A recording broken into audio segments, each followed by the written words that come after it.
What's up, Panther Nation? Welcome to the Panther Comms podcast, Panther Fan Friday. Get your comms up.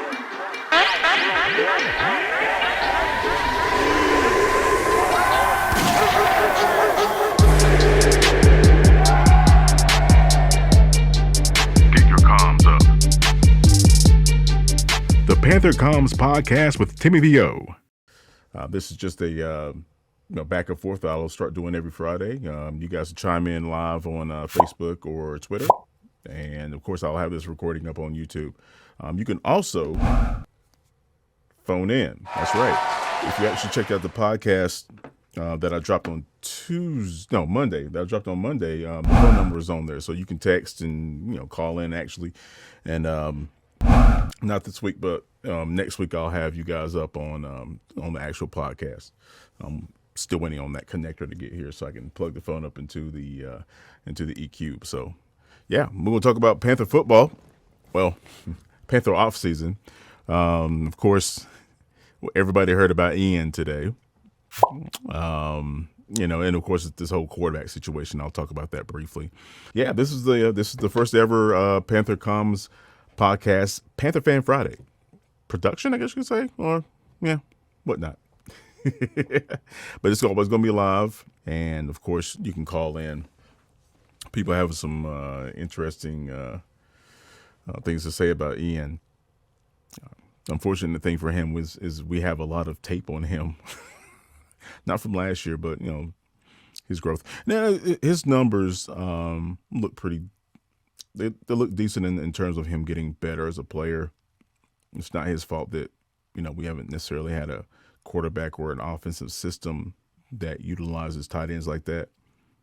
It'd be curious to see, because it's funny, people forget that we brought in Ian when Greg was still here, and when you had I think Norv was here, maybe Scott Turner. I'm not 100% on whether or not he was here when what's my man's name? I wasn't a fan of him when he was here, but he did what he's get. Shula. The point being, he was groomed under Greg, and that offense utilized the tight end quite a bit. So I mean, it's not his fault that we haven't had a stable quarterback. It's not his fault that we haven't had a sound offense. Our offensive identity has been, taken away from us pretty much from an offensive coordinator standpoint, from a Christian McCaffrey standpoint. So but Ian. It is what it is, folks. He's not in terms of what's out there. He's not going to make that much.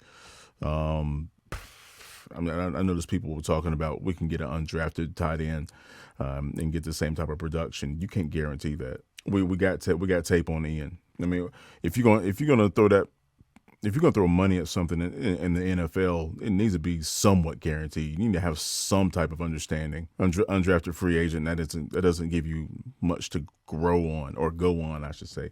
Growth, that's subjective, but it doesn't give you much to go on. At least again with Ian, we have something, right? He's used to the organization. He's been there for a while. He seems to be a decent locker room guy. In terms of his athleticism and his pass catching capability, he's decent. His whole knock was his ability to run block consistently. And again, people are throwing up scenarios on Twitter and whatnot. John Ellis and some other people, and he had flashes of good run blocking. He obviously had flashes of adjusting to the football in the air and making the catch and coming down with it, and controlling the football in that manner. But I can remember off the top of my head, a lot of times he did some really bonehead shit that put us in position to where it killed the drive completely on more than one scenario. So is he worth the money? It's hard to say. If he continues to grow, if anything, folks, he'd be a good trading piece.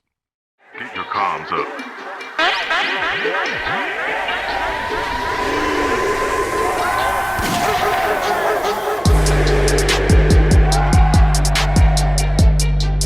Get your comms up.